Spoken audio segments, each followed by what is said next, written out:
What's going on there, folks? Good morning, good afternoon. It is the Earthmaster back here on this Saturday. The weekend is upon us. Saturday, September 9th, 2023.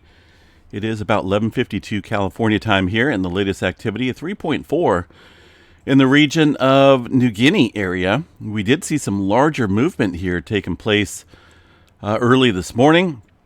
We had a 6.0 coming in to the area of Indonesia Islands region. This area did see, seen some deeper movement quakes out here yesterday, but I was expecting some larger scale events up here around the Java Trench. But instead, we got some further movement away from the plate boundary around the Indonesia Islands area, about 9 kilometers deep here. Still quite a bit of strain out in this area. I would keep an eye on this region, potentially for some larger scale movement. Also up here around the East China Sea, majority of this was from yesterday. We had a pretty good swarm of activity up here, and this is just a handful of the events that have taken place on the Earthquake 3D globe here. We can see quite a bit more from the last 24 hours in this area of the East China Sea. The latest quake, though, looks like a 4.7. That was about 2 o'clock this morning, so still keeping an eye on this area for some further movement. It was an active day yesterday. Goodness, let me tell you, it was very active. One of the more active days I've seen in, I'd say probably maybe a couple years. All right, Fiji Islands area, 555 kilometers deep for this 4.5. That's the latest earthquake here, here in the last 40 minutes or so. Let me grab a drink here real quick. Change in the weather, change in the environment will definitely do a number on your voice. Plus, there's a little bit of smoke out here in Northern California today, so we're dealing with that. All right, Fiji area, 4.5. This one's pretty deep here, getting a return of deeper movement quakes. We did see over the last 24 hours and a little bit further past 24 hours some movement, of course, along the Kermadec Trench with that larger scale activity there from yesterday. That's going to be this earthquake right here. 6.6. Still potentially watching the area of New Zealand. We really haven't seen any major uptick out here. A handful of smaller quakes, but, this sits along a major plate boundary here, and there's been very minimal adjustment. You can kind of see where the quiet zones are here in the last week. These would be the areas to watch, I think, here soon. Solomon Islands have been sitting in this area of the quiet zone for a little while. So we'll watch this region, of course, down here across the plate boundary. This has got to move eventually. New Zealand can't stay quiet for long. All right, further up north into the Alaska region, the Aleutian Trench around the Rat Islands, 4.8. That earthquake coming in the last hour, about 77 kilometers deep. Aside from that, most of the movement here, very typical. Some activity around the Trident volcano. This has been an ongoing swarm for a little while. Looks like that activity mostly from yesterday, although maybe an earthquake or two in there from today, but just kind of watching that. Across the states here, Pacific Northwest, got some activity outside of Seattle. Mount St. Helens still showing some movement here, although this activity being reported from yesterday. We'll check out the seismograph stations up there in a little bit. Northern California, where that 5-pointer struck here yesterday. Well, 2 more aftershocks after midnight here, 2.4 and a 2.2 within that same swarming area. That brings a total tally here of earthquake activity in the last couple days. This is the last 7 days, but technically the activity stirred up yesterday. 25 earthquakes for a total, including the main quake there, 5.0, just outside of Bernie. I was thinking about going up there and checking out this area, but these earthquakes are occurring well below the surface, and it looks like they have tapered off, so I'll hold off on that. But I was going to see if I can't do a little on-location event up there, but again, that's quieting down. One earthquake up here, a little odd one from yesterday. Let me see if this has been reviewed. It has been reviewed by a seismologist. 1.6, 4.8 kilometers deep. Now that is very close to Mount Shasta, on the southern flank here, Mount Shasta. I want to pull up the volcano hazards here and check out Mount Shasta. By the way, all volcanoes here across the Cascades, the Sierra, down throughout the west coast here are in the green. Nothing unusual aside from some earthquake activity at a couple different volcanoes. But we haven't checked Mount Shasta in a little bit. Kind of curious to see what's going on. That earthquake struck around here. You can see it on the map. Little 1.6. This goodness, what's going on there? A little bit of craziness in the graphs here. But as far as earthquake activity goes, yeah, this is from yesterday. That's going to be the local earthquake right here. That's what the local earthquake activity looks like. In fact, it looks like there was another smaller one too. They didn't report that second one. This activity that's kind of more broader, more thicker, still showing up on the graphs here, but a little bit more thicker. You can tell it's away from the seismograph station. And that's some of the activity there around the Bernie area. But yeah, Mount Shasta had a little earthquake there today, or yesterday. Today looks pretty calm. A little sideways on the scale, but that's okay. We can still read it, right? And so that's Mount Shasta. Mount Lassen here, another volcano in Northern California. Some of these seismograph stations work, some don't. Surprisingly, these are working, but I don't think this one's accurate. I remember checking this a while back, and it did not show any events, even though there was activity stirring up around here. So that may be improperly tuned. This seismograph station looks about the same. I'm looking for one that may have readings. There we go. Ooh, goodness. Look at this. That's going to be the S wave here yesterday from the... Man, that really stirred up there at the Mount Lassen area.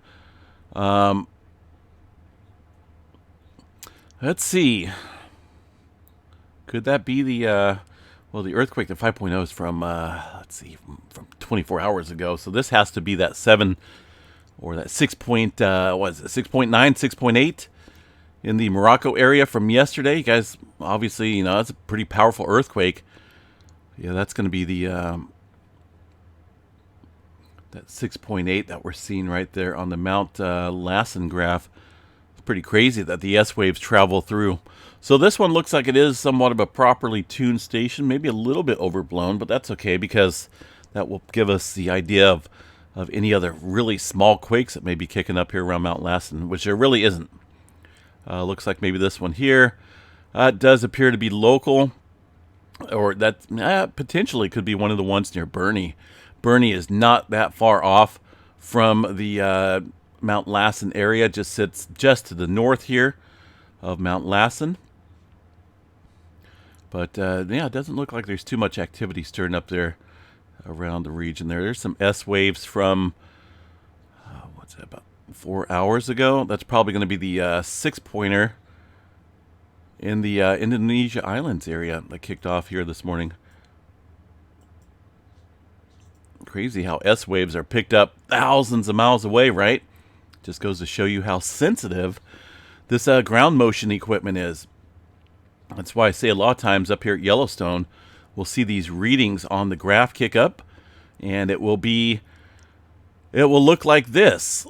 Let me show you. Let me bring this up from yesterday. Well, some of that's going to be the S waves from the from that big earthquake there in the Morocco area. But some of these stations did show what looked like this event right here prior to that signature of the 6.8 in Morocco. We had this little thickness on the graph that was due to some thunderstorms that blew through there about that time, and we may see them pop up again today. Right now, as far as Yellowstone activity goes, well, a few of them, right? Look at that. These are all localized earthquakes, and the reason why I say that because they showed up pretty nicely here across the northwestern corner of the park on all of these graphs here. So earthquake activity, if it's legit, is definitely going to show up here across many seismograph stations. And these here are probably under the 2.0 threshold microquakes, but probably mostly around the 1.5 range or so, maybe 1.7, 1.8 magnitudes. And there's a handful of them. There's probably over a good 10 or 15 earthquakes in the last Looks like it kicked up after midnight last night or so. Nothing being reported here by the USGS, as we see here on the map. As you can see, nothing. And the reason why they do that, it's for some reason they kick up the preliminary magnitude threshold of 2.5 before it gets issued out here. Come Monday morning, they'll come into the office and look at the graphs, see what kicked up, and then add these smaller earthquakes onto the Earthquake 3D or the earthquake map after review. But above 2.5, we'd probably see the preliminary earthquake circle up here, letting us know that there was an earthquake pop up on the map. And then a review would need to be done on that. But that's why they're not showing any of these smaller quakes, but they're happening. All right, let's see here. What else we got? The rest of California. Let's go back here. We kind of skipped the Mount St. Helens seismograph station. I have 100 windows open. Let me tell you, that's not a good thing to do. Not a good thing. I've had that habit, though, for a long time. I just keep many windows open. Before, on the older computers, you'd have that many windows open and the whole computer would crash. But these faster computers can handle probably a couple hundred windows open up there. All right, Mount St. Helens. Let's just double check that seismograph station there. Looks like there was a couple recorded earthquakes in that region yesterday. The September, or the SEP station up here, will show us what's going on. And it looks like, to me, it looks like the earthquake activity has died down compared to previous graphs. There's some from yesterday. There's still a handful of smaller quakes up there. But in general, it looks like things may be tapering off, at least overnight. In the last few hours, there's a couple earthquakes here that could be somewhat localized to the area of Mount St. Helens. But we'll continue to watch that. All right, the rest of California down here, Bay Area, pretty quiet for now. Extreme Southern California, really haven't seen anything kick back up following that 3.1. That's very close to the San Andreas Fault. Very close. You can kind of see it there through the mountains. In fact, if you're up there around the Desert Hot Springs area and up through this region, you can actually see it. The features on the landscape out there where the North American Plate and the Pacific Plate meet. Pretty scary thought to be standing right smack dab in that area, because this one is it's a scary fault system, very capable of producing an 8.1. But we really haven't seen any further activity overnight. Latest quake, though, shows a 1.3 near the Anza area. This is the San Jacinto fault zone. The Elsinore fault, pretty lengthy fault over here west of this area, remains quiet for now. Rest of the country, nothing showing up. Doesn't mean that there isn't anything, but I think even in the weekends here, these guys don't report any of the smaller microquakes. But as far as 2.5 and above, doesn't look like there's too much activity occurring there in the States. All right, one area of uptick I can see drastically kicking up here is a bunch of movement here across the Cocos Plate, the Nazca Plate boundary here with the Pacific Plate. That's going to be this area here. Cocos Plate and the portion of the North American Plate and the Caribbean Plate over here. All seeing some elevated movement with some swarming going on late last night. And the looks like we had a 4.5 earlier this morning near the Panama-Costa Rica border. And that activity is following, I believe it's following some of this divergent activity in the Triple Point Junction out here. This was just after midnight. This quake here from last night, a 5.3. Obviously, the spreading seafloor center out here, right? It's a divergent boundary, meaning separation of these plates. Should add strain over here, and it looks like it definitely has overnight. We did have some activity, of course, stir up here off the coast of Mexico. That has continued after midnight there, 4.2 and a 4.5. So watch this area, definitely a noticeable uptick in movement across this general area. And of course, that activity brushing up here against the Caribbean Plate is going to add further strain around these subduction zones, depending on how much squeezing is being applied here across this area. Caribbean Plate is just being bullied around from the all sorts of areas here. You got the South America plate heading up towards the northwest, putting a squeeze on that Caribbean plate. And, you got the activity up here with the North American plate, but the subduction zone here that I was showing you around the Panama, Costa Rica area is putting further squeeze in this on that plate boundary. So that's why we're seeing a little bit of uptick here today. Quite a few twos and even a bunch of threes in there around the Puerto Rico Trench. One right smack dab on the trench area, 3.8, 63 kilometers deep. Further down south into the South America region, mostly fours. Looks like a couple smaller earthquakes there. Did see some movement, of course. Remember that larger quake, 6.2 in the Chile area a couple days ago. Looking at the last week, though, looks like we could definitely maybe potentially fill in here across this area of the Peru region. That's a highly stressed area. And, of course, with this divergent boundary movement, adding general strain across the region, this really hasn't filled in yet. So we'll watch this area around Peru for some movement. South America region, Mid-Atlantic Ridge, 5.0. That's from yesterday. That was, let's see here. Yeah, that was earlier yesterday afternoon. Morocco, 6.8. That was a pretty large earthquake. Was there any information on it? They did put out a little bit of info on the size, how it is uncommon, and since 1900 there have been, and this is basically since somewhat, I think records have been kept here. There have been 9 M5 and larger events within 500 kilometers of this event, none of which are over M6. They reworded this a little bit from last night. So there's been no 6-pointers at all in this area. So it's a very large earthquake in an uncommon zone that really doesn't see that large activity. It does sit off of the plate boundary a little bit here. So that was I think somewhat of a surprise. And so yeah, I don't think there's going to be anything larger to brew up here. Just probably some aftershock activity there around the Morocco region. Which, let's go back over here. Looks like there is a little bit of activity stirring up here in the smaller range. Some 2s and 3s there today, but nothing large. But expect aftershock activity to continue for days to come, I believe. One earthquake up here in the Democratic Republic of the Congo. That's a 4.6. That one coming in here within the last 45 minutes or so, it looks like. Just outside of the rift zone down here. Over here, I should say. One earthquake here being reported by the USGS. Goodness, that's surprising. In the Bulgaria region, 3.5 late last night. Looking at the general movement here. Still maybe expecting some potential stress out here from that shift in the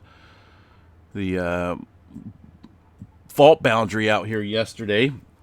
That that 6.8 does apply a little bit of strain out here in that region up against this plate. So yeah, it really hasn't kicked up too much here though for now. Around the Java Trench area, we'll continue to watch that 2.7. Still continue to stay active out here right now in the, across the globe. A couple areas to watch are those quiet zones. We got New Zealand, Kuril Kamchatka, all very quiet as far as movement goes for now. So we'll continue to watch that, of course, and report back on it here as things evolve. All right, what else we got here for any type of storming going on? Storm Prediction Center. Looks like a slight risk for some severe weather in a couple pockets throughout the states. 2% chance for tornado probability up there in Pennsylvania. Limited up here in southern New York State. Main threats are going to be, looks like some large hail out here across portions of Nebraska and Kansas. Some of those areas today could see some, 10% or greater possibility of 2-inch diameter hail or larger within 25 miles of a point. So getting some much needed rain across Texas, and it's starting to look like springtime. Well, maybe fall. But getting a lot of thunderstorm potential and severe weather risk shifting back towards the southern plains area. Of course, with the changing patterns, that is expected. All right, latest information here on the Hurricane Lee status here. Let's see if this is updated. 11 a.m. AST time. Currently sitting at 115 miles per hour. That's definitely a downgrade from what it was here. Still, obviously, still a strong hurricane, but a little bit of a downgrade from what it was here a couple days ago. I think we've seen 155 mile per hour sustained winds. The path is still expected to track northward, and the latest numerical model here, we'll go check that out across the area of the North Atlantic. Here's Hurricane Lee right here. That is still expected to track northward and avoid the states pretty much all together. This low pressure coming through here, bringing in with it the moisture towards the northeast will drag that hurricane out and away to sea, away from land, which is good news there across the eastern portion of the country. And then back behind that, it looks like there's another hurricane potentially wants to follow that same path, but that will get caught up in the pressure and the general winds up here and take that out to the northeast as well, it looks like. All right, space weather activity. Pretty calm, a little flatline activity. We've got a little bit of sea flaring going on. Looks like around this sunspot here, directly facing Earth. Notice a little bright arch feature. That is coming off of a sunspot, 3423. This is from last night. This is the most recent image. Still somewhat complex. These over here got a little cluster of activity, but overall, generally, I'm not for sure if those things are going to do anything or not. And a handful of smaller sunspots coming around the eastern limb that we'll continue to keep an eye on. 99% chance for a C flare, M flare at 35, X flare around 5% chance. And again, not a whole lot of major changes going on the aurora forecast. Things are pretty green, meaning no greenery up in the typical regions, the higher latitudes. Not seeing too much aurora activity. All right, guys, have a good day. Got a pretty busy day, pretty busy weekend ahead of me. We got Hawaii up here too. We forgot to cover Hawaii. Looks like activity stirring up here in the last hour or so. 3.0. Pretty shallow earthquake. We'll continue to watch that. General swarming has been somewhat light across this area, but continue to watch Kilauea Volcano there for some potential action in the future. We'll catch you guys back here a little bit later on. Have a good weekend. Take care.